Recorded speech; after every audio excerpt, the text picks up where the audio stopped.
या देवी सर्वभूतेषु शक्तिरूपेण समस्थिता நமஸ்தஸ்யே நமஸ்தஸ்யே நமஸ்தஸ்யே நமோ நமக. இந்த பிரபஞ்சம் முழுவதையும் தானாக நிறைந்திருக்கக்கூடிய தெய்வமான தேவதையான பெண்மையை போற்றுகின்றேன். இங்கு அரிமா சங்கத்தில் லயன்ஸ் கிளப் ஆஃப் நீலகிரி பெண்களினுடைய தினம் கொண்டாடப்படுவதாக சொல்லப்பட்டிருந்தாலும் இந்த பிரபஞ்சத்தை கொண்டாடுவதாகவே நான் உணர்கிறேன். அன்பு சகோதரர்களே, சகோதரிகளே,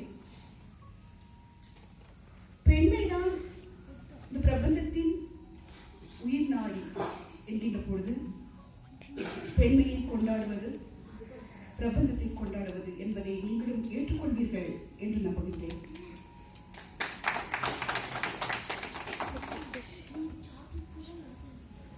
இந்த மேடை பெண்களுக்கான மேடை. அதை சகோதரர்கள் ஏற்பாடு செய்திருக்கிறார்கள். எவ்வளவு கண்ணியமிக்க சகோதரர்களை நாம் பெற்றிருக்கின்றோம் என்ற மகிழ்ச்சி எழுகின்றது.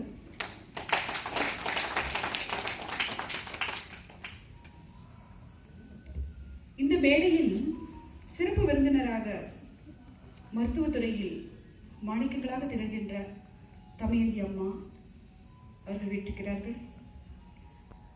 சிறு வயதில் ஏதாவது உடல்நல கோளாறு ஏற்படுகின்ற பொழுது தந்தை அவரிடம் அழைத்து செல்வார். அப்பொழுதெல்லாம் அவரை பற்றி சொல்லி வண்ணமாகவே அழைத்து செல்வார். அவர்கள் சமுதாயத்திற்காக தன்னையே தந்துவிட்டவர்கள். மருத்துவத்திற்காக தன்னை அப்படியே அர்ப்பணித்துவிட்ட தியாக செம்மல்கள் என்று கூறுவார். அவர்களுடைய கல்வியினுடைய சிறப்பை, அவர்களுடைய இலக்கை எல்லாம் நமக்கு சொல்லி சொல்லி எங்களை உற்சாகம் ஊட்டுவார். அதே போலத்தான் நமது அமராவதி அம்மாவும் அம்மா அவர்களை சந்திக்கின்ற பொழுதெல்லாம் மிகுந்த கர்வம் ஏற்படும். எனக்கு இத்தகைய பெண்கள் குல மாணிக்கங்கள் அவர்களுக்கு மத்தியில் நாமும் வாழ்கின்றோம் என்பதுதான் அந்த பெருமை. அவர்களுக்கு நிகராக அவர்களுக்கு அருகாமையில் நீங்கள் என்னை அமரச் செய்திருப்பதே மிகப்பெரிய வரமாக நான் என்று கருதுகின்றேன். உயிர்காத்தல் என்கின்ற உன்னதமான பொறுப்பை நடத்தி கொண்டிருக்கின்றவர்கள், நோயற்ற வாழ்வை மனித சமுதாயத்திற்கு அளித்துக் கொண்டிருக்கின்றவர்கள், மகளிர் குல மாணிக்கங்கள், நம் கண்முன்னில் இருக்கின்ற தெய்வங்கள், அவர்களோடு இணையாக அமரக்கூடிய வாய்ப்பு மிகப்பெரிய வாய்ப்பாக கருதுகின்றேன்.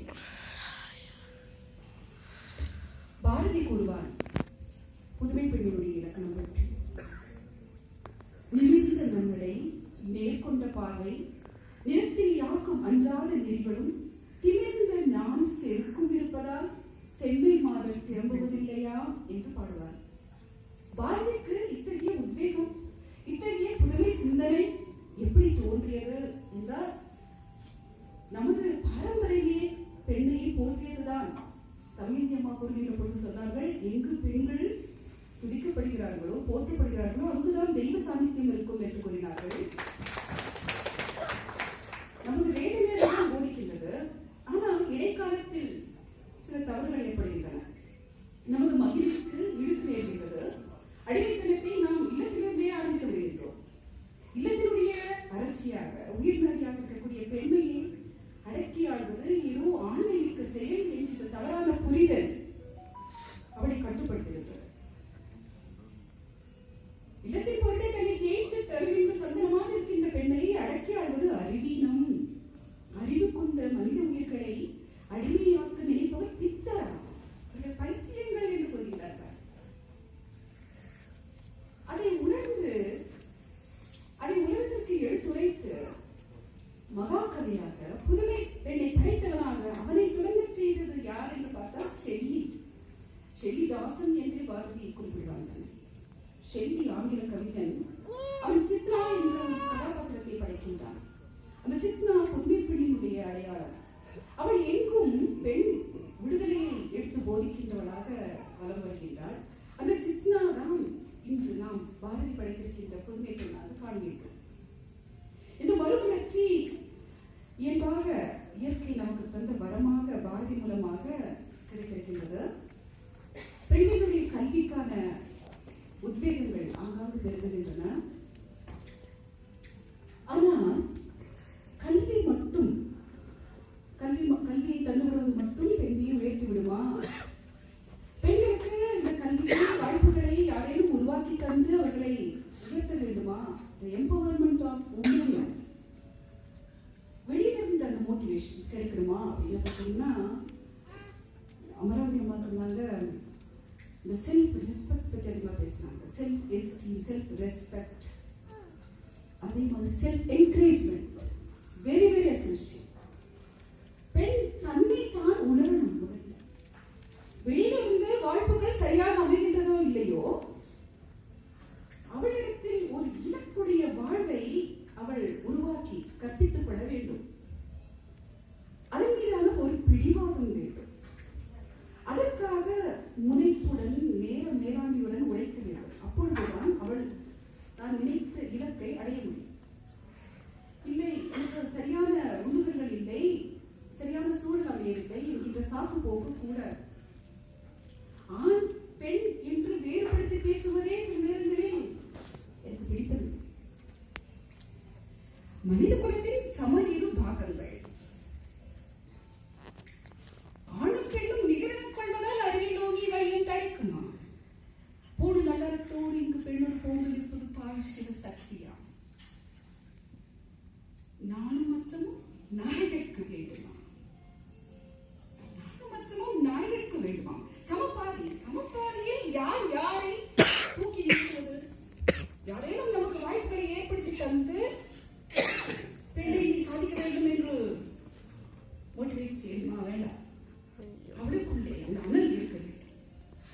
சக்தி தானே பெண்ணுக்கான பொது பெயர் தான் சக்தி. தீதானே அந்த அனல் அவளிடத்தில் கொழுந்து விட்டு எரிந்து கொண்டே இருக்க வேண்டும். அப்பொழுது சூழல் என்ன செய்துவிட முடியும்?